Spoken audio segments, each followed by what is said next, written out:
नमस्ते बच्चों, आज हम पढ़ेंगे वैदिक गणित जो कि हमारी संशोधित पुस्तक में दी गई है।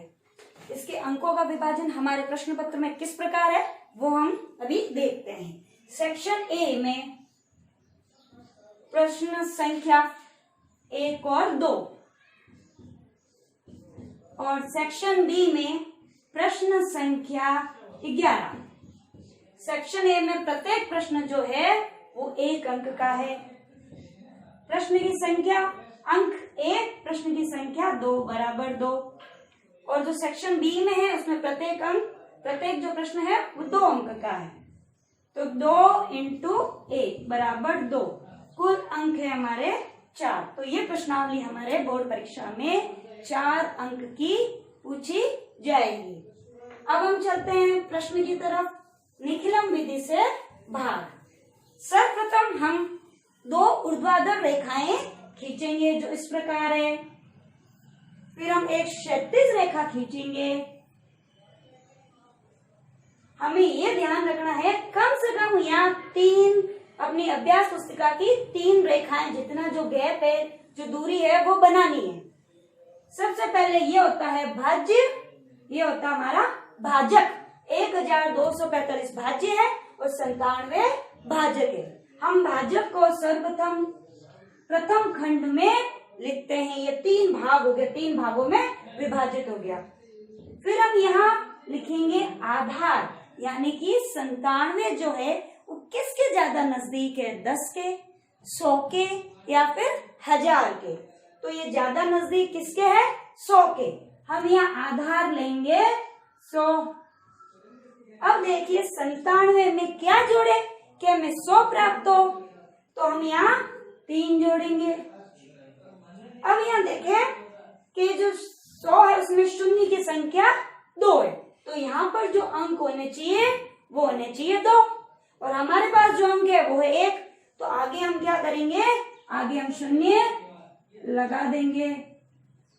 अब जितने आधार में शून्य है उतने हम जो तृतीय खंड है उसमें संख्याएं लिखेंगे। आधार में शून्य 2 है तो 1245 में जो अंतिम 2 संख्याएं हैं 45 वो हम यहाँ लिखेंगे।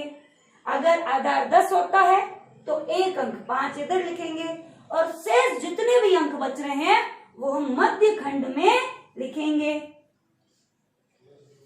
अब हम इस 1 को इस प्रकार यहाँ लिखेंगे।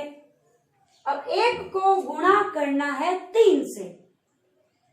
अगर हम 1 को 3 से गुणा करते हैं तो हमें 3 प्राप्त होता है। आधार में जो शून्य है वो 2 है, तो हमें यहाँ 2 अंक की संख्या बनानी है। तो हम क्या करते हैं, हम लिखेंगे 1 को 3 से गुणा करने पर 0 3 इस प्रकार लिखेंगे। 0 यहाँ और 3 अगले खंड में, तृतीय खंड में लिखेंगे। अब हम 2 प्लस 0 इन दोनों की जोड़ करेंगे और यहाँ लिखेंगे। अब हमें इस 2 को गुणा करना है 3 से। 2 को 3 से गुणा करने पर हमें प्राप्त होगा 6। जैसा कि अभी बताया गया है कि आधार में जितने शून्य हैं उतने संख्याएं होनी चाहिए, तो अपन यहाँ 0 और 6 लिखेंगे। तो 0 को मैं लिखूंगी, देखिए ये भाग पूरा हो चुका है, तृतीय खंड की तरफ चल रहे अपन।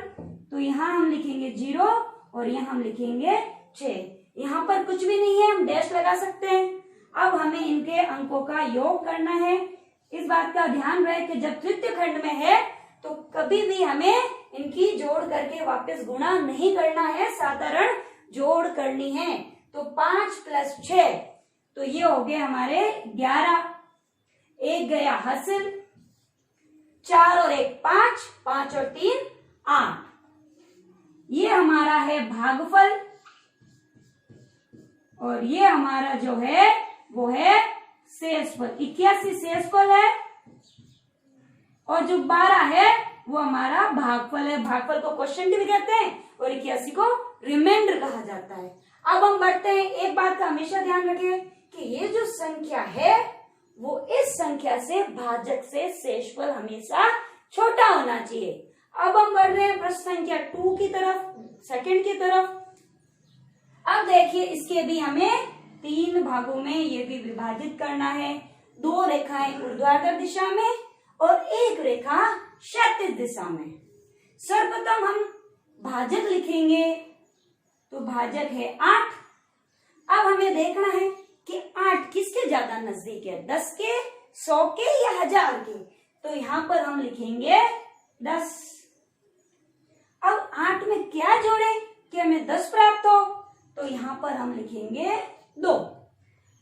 अब हम तृतीय खंड में संख्या लिखेंगे। कितने अंक लिखेंगे संख्या के आधार में? 0 है 1, तो हमें जो अंक लेना है अंतिम अंक लेना है, यानी कि हम यहाँ लिखेंगे 1 और शेष जितने भी अंक बच रहे हैं वो हम लिखेंगे मध्य खंड में 31। अब हम 3 को इस प्रकार यहाँ लिखेंगे। अब 3 को करना है 2 से गुणा, तो 3 दूनी 6। अब हम यहाँ आगे 0 क्यों नहीं लगा रहे? क्योंकि यहाँ आधार में 0 सिर्फ 1 है और यहाँ आधार में 0 2 थे। अब देखिए 1 + 6 जोड़ करनी है, तो ये हो गया 7। अब करना है 7 को 2 से गुणा, तो 7 दूनी 14। अब देखिए हमें जोड़ किस प्रकार करनी है। ये आधार में 0 1 है, इसलिए अपन इसको 14 को एक सिंगल संख्या मानेंगे। तो 14 + 1, तो 14 + 1 यानी कि 15। अब देखिए ये जो हमें ये भागफल, ये शेषफल, ये जो शेषफल हमें प्राप्त हो रहा है ये भाजक से बड़ा है। तो अब हमें सुधार करना है। इस बात का ध्यान रहे कि काट छाट नहीं करनी है। तो एक उदाहरण की सहायता से मैं आपको समझा रही हूँ। मान लीजिए 5 में हम 2 का भाग लगा रहे हैं, तो हमारा तरीका क्या होगा? 2 दूनी 4, 5 में से 4 गया 1। हम इस प्रकार लिख रहे हैं। मान लीजिए अगर हमने यहाँ 2 नहीं लिखा, गलती से एक ही बार भाग दिया है, तो 5 में से 2 हो गया 3। अब ये जो शेषफल है हमें इस संख्या से अधिक प्राप्त हो रहा है। अब सुधारा कैसे जाए? काट छाट नहीं करनी है, इसको मिटाना नहीं है, इसी में हमें सुधार करना है। तो इसी में हम किस प्रकार सुधार करेंगे? अगर भाजक को पुनः शेषफल में से हम घटा देते हैं, भाजक जो है उसको शेषफल में से घटाना है, तो यहाँ 3 में से 2 घटाया 1 और भागफल में हम 1 जोड़ देते हैं। ये भागफल में 1 जोड़ दिया तो ये आ गया भागफल 2, शेषफल 1। बिना काटे हमने इस प्रश्न को सुधार लिया है। तो यहाँ पर भी हमें ऐसा ही करना है, काट छाट नहीं करनी है। भाजक हमेशा जो शेषफल है वो भाजक से छोटा होगा। अब देखिए हम यहाँ क्या करेंगे? हम 8 इसमें से घटाएंगे और यहाँ पर 1 जोड़ेंगे, तो यहाँ 7 और 1 हो गए 8 और ये हो गए 3, यानी कि भागफल हमें 38 प्राप्त हुआ है और शेषफल 15 में से गया 8, यानी कि शेषफल हमें 7 प्राप्त हुआ है। ये भागफल, ये शेषफल इसी प्रकार लिख लीजिए। अब बढ़ते हैं हम प्रश्न संख्या 3 की तरफ।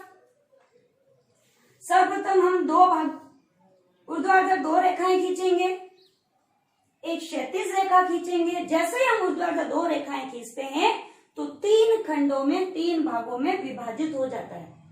अब देखिए जो हमारा भाजक है वो हम सर्वप्रथम लिखेंगे। अब ये जो भाजक है 88, ये ज्यादा नजदीक किसके है? 10 के या 100 के? तो हम यहाँ लिखेंगे 100। अब हम 88 में क्या जोड़े कि हमें 100 प्राप्त हो? 12।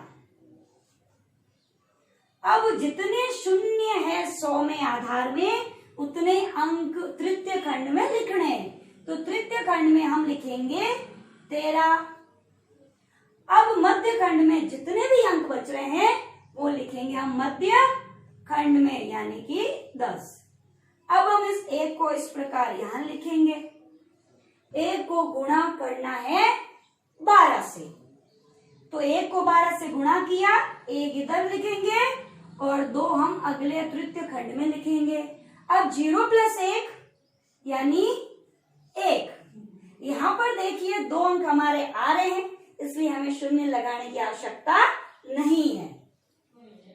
अब 1 को हम पुनः 12 से गुणा करेंगे, तो 1 और 2 12 इस प्रकार लिखेंगे। यहाँ कोई संख्या नहीं है तो डैश लगा लीजिए और यहाँ अंकों का योग कर लीजिए। 3 + 2 5, 1 + 2 3 + 1 यानी कि 4। ये हमारा भागफल है, ये हमारा शेषफल है। बार बार प्रश्नों का अभ्यास कीजिए, प्रयास कीजिए, क्योंकि कोशिशों के वृक्षों पर ही सफलता के फल लगते हैं। नेताजी सुभाष चंद्र बोस कहते हैं, तुम मुझे खून दो मैं तुम्हें आजादी दूंगा, लेकिन गणित कहती है तुम मुझे समय दो मैं तुम्हें रिजल्ट दूंगी। धन्यवाद।